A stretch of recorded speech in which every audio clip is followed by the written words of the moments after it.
Okay, so I'm Imogen, I'm here with Counterfeit. Can I have you guys introduce yourselves with your name and what you do in the band? Hello, my name is Jamie and I play guitar and I sing in Counterfeit. Hey, I'm Tristan and I play guitar and occasionally sing, I guess. Yeah. My name is Sam, I play guitar. I'm Jimmy, I play drums. My name's Roland, I play bass and sing. Okay, first of all, how are you feeling about tonight's show? Pretty good. We're stoked. Yeah, we're stoked to be here. We've just come back off the sort of mainland Europe part of the run. Just finished in Cologne like 4 days ago. Had a nice little rest, and it's the first show of the UK run. What's not to love? So, your new album, tell me about it. Tell you about it. What do you want to know? What can we possibly tell you? What is it? What do you wish us to start with? Why did you get the inspiration for the name? Together We're Stronger. Together We're Stronger. When we started this band, however many months or years ago, it kind of was it was like our sort of mantra. It was something that we all truly believed in. I think, you know, at the heart of this band is the idea of unity, the idea of oneness, the idea of togetherness, both in a personal, emotional sense and also in a sort of broader, more worldly sense, I think. So when it came time to title the record, it was sort of a no-brainer, although I wanted to call the album other things as well. We'll keep those for album two, yeah. No, but it was a no-brainer, you know. It's our message. It's what we believe in. It's just who we are. It's our statement. And what's your favourite track off the album? It changes for me. It changes. I can't settle on something at the moment. You can't rely. You can't rely on love for ages. I still love it. That's it's my favourite changes that are kind of mad tonight. I kind of like Addiction. At the moment, yeah. It's fun to play, yeah. It's a bit of a stonky pang. Yeah. Addiction is a great track. Like, it's wicked to play live. It's a great song to play. Out of all the places you've performed / visited, which is your favourite? Performed and visited or visited.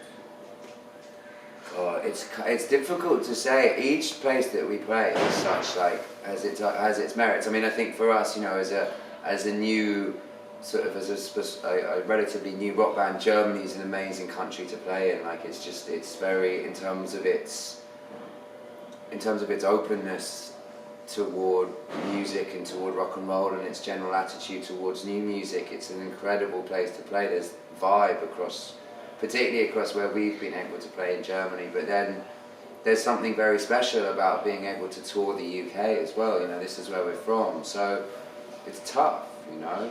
It's tough, but Germany is great. It's like, it's instant madness in Germany. But as it is over here as well. I mean, we did a show the other day in Kingston at a venue called The Fighting Cocks, and it was 3 o'clock in the afternoon, and it was the day before or after the album was released. I can't remember. On a Saturday as It was well. on a Saturday matinee show, Yeah. and it just fucking went off. It was unbelievable. It was one of my favourite shows I think we've ever played, if I'm being honest. So it changes. Each has its own different vibe. It's like being in relationships with multiple people.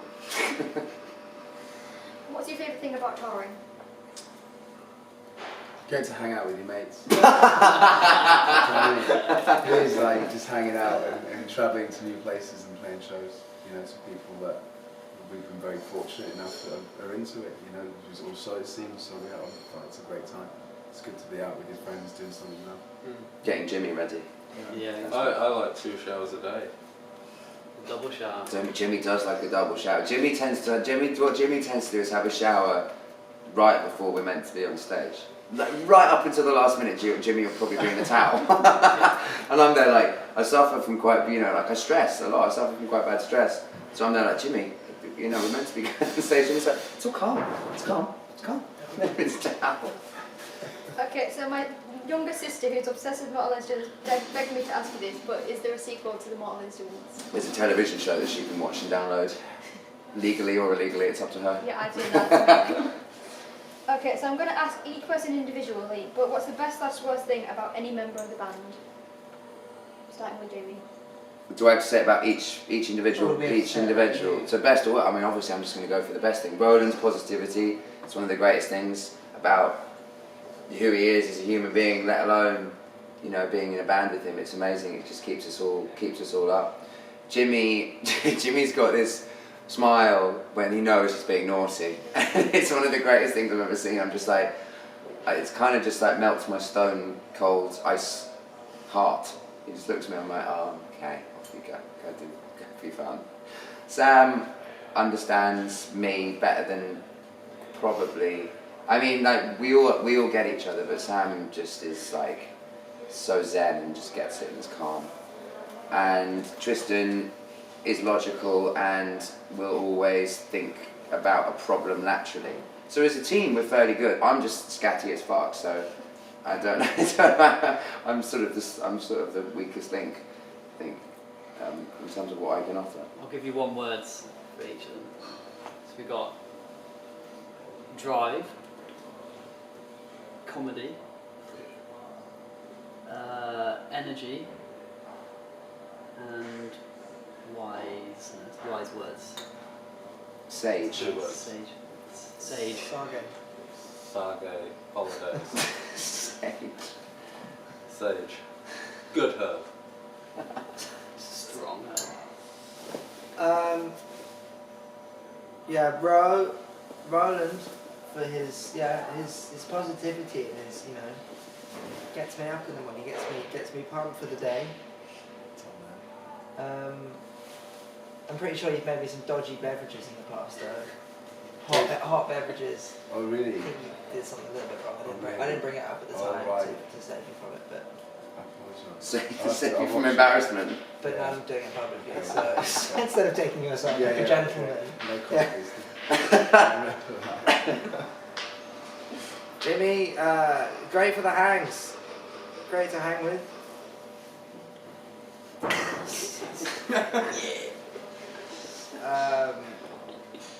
Bad thing is, too good for the hangs. I'd say. Tristan, great thing is that normally you know where everything is. A lot of the time I can come to you and ask where something is and you'll be able to help me. Well, that's a good trait. I think, maybe. I don't do that often, I don't think, but when I do, We'll test it out later. we'll test it out. Worst thing. That we're so far apart on stage. Tristan and That is I- pretty bad. Tristan We're and I like are the the furthest, furthest members. we're the furthest apart members. But we share the Logistically. same instrument. Logistically. Yeah. Sad times. James Bauer, best thing about being on tour with James Bauer. There's a lot. There's nothing. Nothing there. Nothing. It's empty. Nothing's springing up. 24 years of tumbleweed. emptiness. No, it's great to play next to you. That's the thing. Like it's great to have those two guitars make a noise. That's a great thing. But that's kind of similar to T's one. But worst thing is your habits of like fucking rocketing sideways on stage in between like verses or like chorus breaks, or just kind of like lean all the way back over to stage right, and it gets a little bit tough. Yeah, it's a very long-winded one for me. But there you go. Oh, is it my turn? It's your turn now. Okay. Yeah, again, the theme, Roland, it's always just great to be around. Top man. Cheers, boss. Yeah. Hangs with Sam, yeah. I love a good debate with Tristan. Yeah, like, we like a good chat about shit, like, you know. Sort of shit out. And Jay's just like a zest of orange lemon to be around, you know, like you see sprays of just Fruitiness. fruitiness, Mists. fruit greatness. Mist, we go. lemon haze. Haze, yeah. I'll do worst. I'll do your worst qualities that I can find right. So Jimmy's worst qualities, he keeps me up at night after shows because we stay up late chatting, playing FIFA. Tristan's worst quality is he always know, like, but also your best is that you always know where everything is, which means that when, like, you know, I don't, I'm always wrong. But Jay's worst quality is that he's always on time. So if you're ever late, you're late. And Sam's worst quality. I don't know. Like, what's your worst quality, mate? Sam doesn't have any. He's just perfect. So, I yeah. care too much. Cares too much. Feel too deeply. I feel. It's both a blessing and a curse. Yeah. Things so very deeply. Everything. If you could collaborate with one person, who would it be and why? Collaborate with one person. Shakira, because that new Shakira song is terrible. I feel like What were you talking about? She-Wolf, the one that we heard? She-Wolf is that not came good. out ages ago. Oh, is that? It came out like 6 years ago. Well, has she released anything since? No, I don't think so. Yeah, Shakira, I feel like would be a good call. I feel like we could do something really important musically. Einstein. Yeah. I mean, I think if I'm being serious about it, I guess what's happening in the grime scene at the moment is kind of what can only be. It feels to me like it can be equated to what was happening in terms of either the rock and roll movement or the punk scene. You know, when punk first started emerging, that feeling, that like aggression. You know, we went around when that was happening in London. You know, at the top of the King's Road. You know, yeah, like in terms of just that anger and that vibe and just that whole like poetry and everything about it. So, I mean, I'm super interested in grime. It seems to have like captured it seems to capture this general feeling at the moment. So grime artists would be amazing, but I don't know. There's so many people that we love to work with. You know, the list is endless. We'd be here for hours. Do you have any funny tour stories? Probably, but none that you would want to know. Our bus driver told us we were all going to be staying at a nudist colony. He was like, alright, so we basically were just like, his name was Pat, he was amazing. We were like, Pat, pick what we're going to do on our days off, take us somewhere nice. He's like, okay, cool, went away and did it, came back and goes, I booked us a great campsite, but they told me after I booked it, that it's a nudist colony. I don't know what reaction he expected out of us. I think he all expected us to be in horror, but we were actually like quite excited about the whole thing. Yeah. Mood of excitement. And then it turns out he was just pulling our leg. Yeah, we pulled up to this campsite and I did not see one butt cheek. Yeah. You were close. I was close to getting my own butt cheeks out. I mean, you know, see your hands on your trousers. you dangle that carrot in front of me, you know, so to speak. I'm keen. I'm interested. You know, if nudity is a policy, I'm all for it. Why not? Helicopter away. I mean, but then on the same day we had to unload all of our gear onto the beach because our bus got stuck. Oh yeah. So we unloaded all of our gear Naked? onto the beach. Of what? Yeah, to what could have been a nudist beach. Oh, no. If you could go back in time and meet one person from the past, who would it be?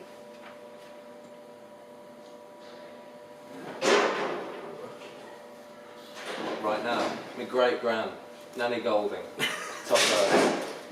Top lass.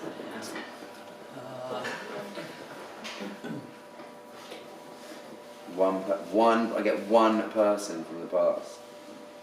I would say like Einstein, but I think he'd be above my pay grade. I think you wouldn't be able to understand what he's talking about.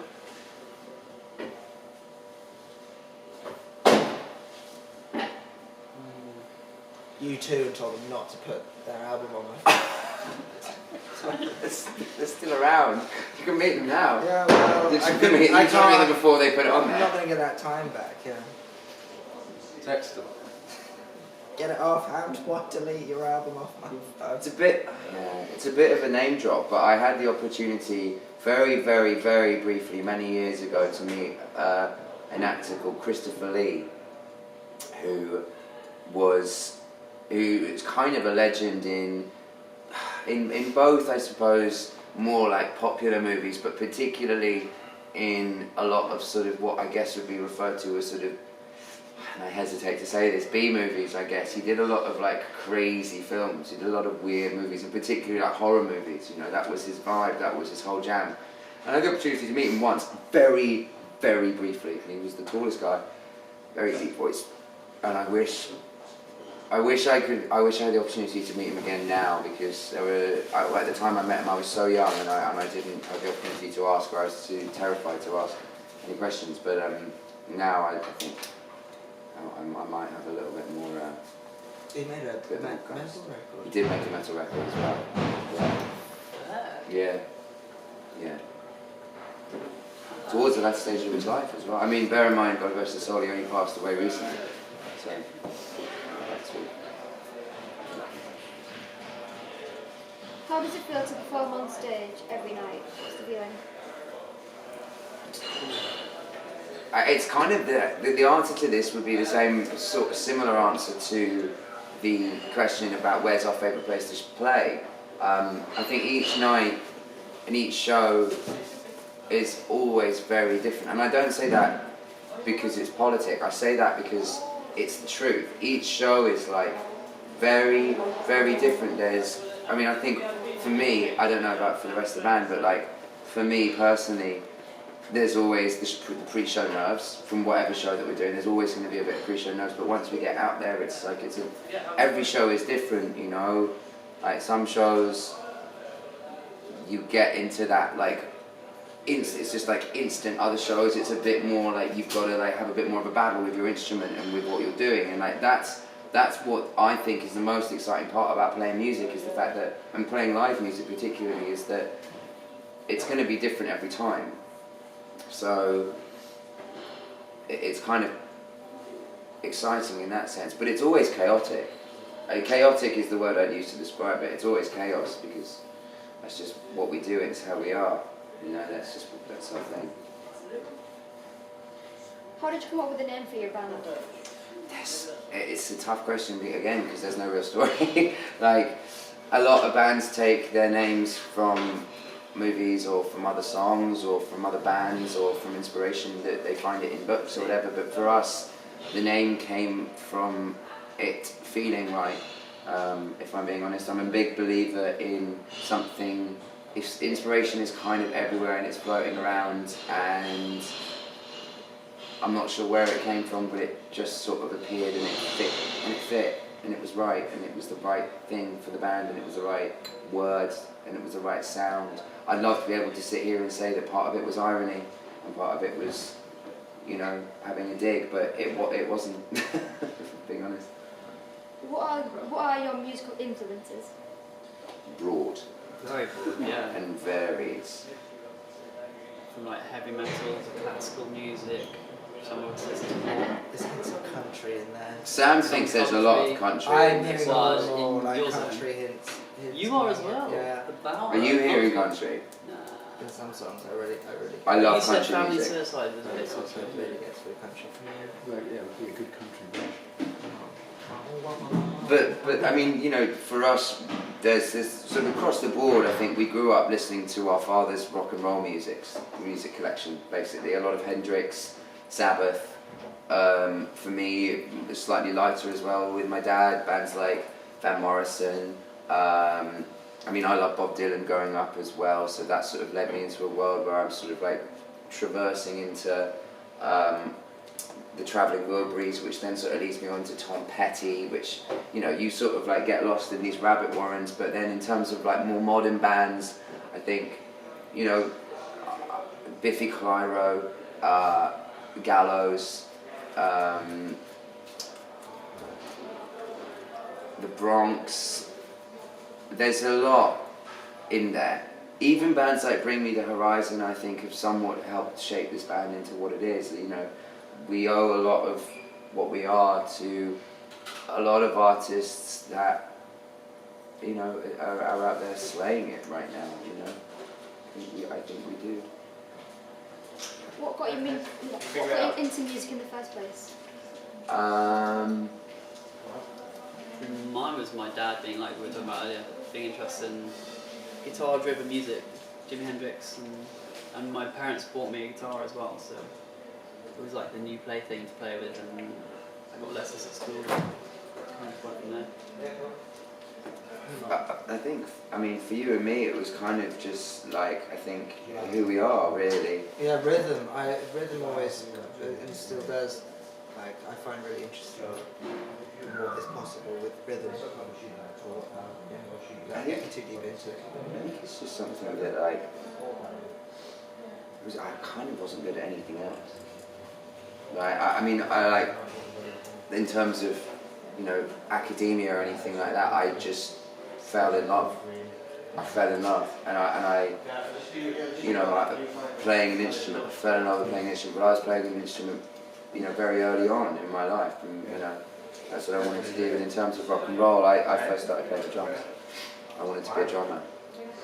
My mum and dad said they wouldn't get me lessons to play drums, so I focused really hard on playing the drums. I loved it. Absolutely loved it. Loved the first time around. It was terrible. It was awful. Everyone starts terrible, no? No, I didn't get any better. I stayed terrible. How do your friends and family feel about you being in a band, and does it put any pressure on relationships? I think my family's pretty stoked now. Yeah, definitely. It was because it's a risky career choice. It's not something that's like. Yeah, I think that's why my parents were a little bit apprehensive. Very supportive, always very supportive.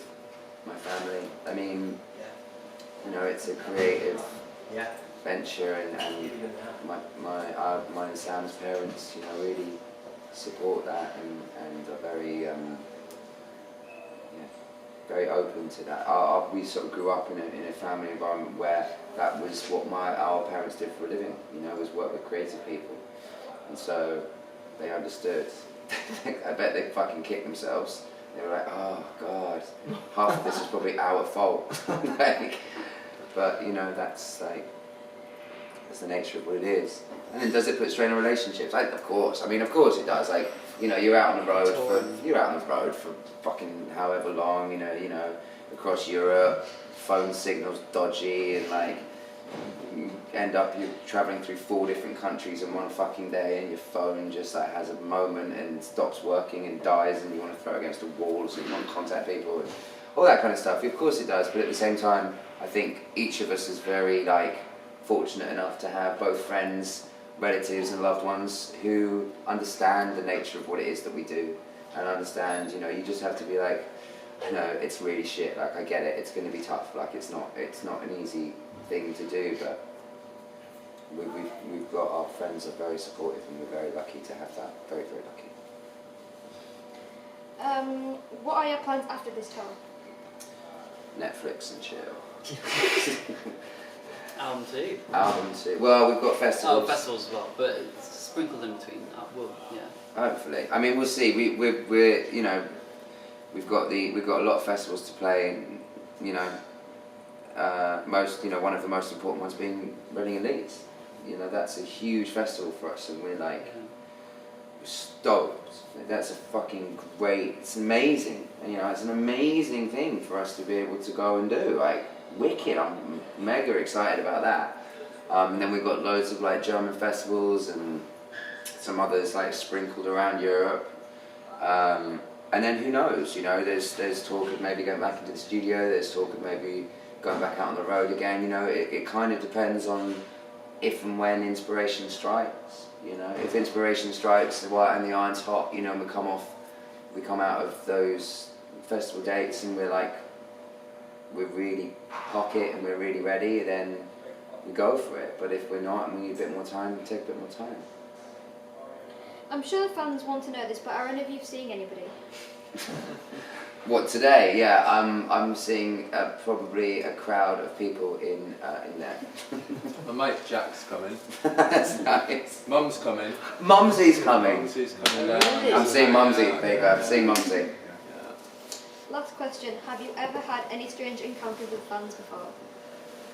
Ever had any strange encounters? Yeah. A few. A few in the past. Nothing recently that dramatically springs to mind. I thought someone had got on the bus the other day.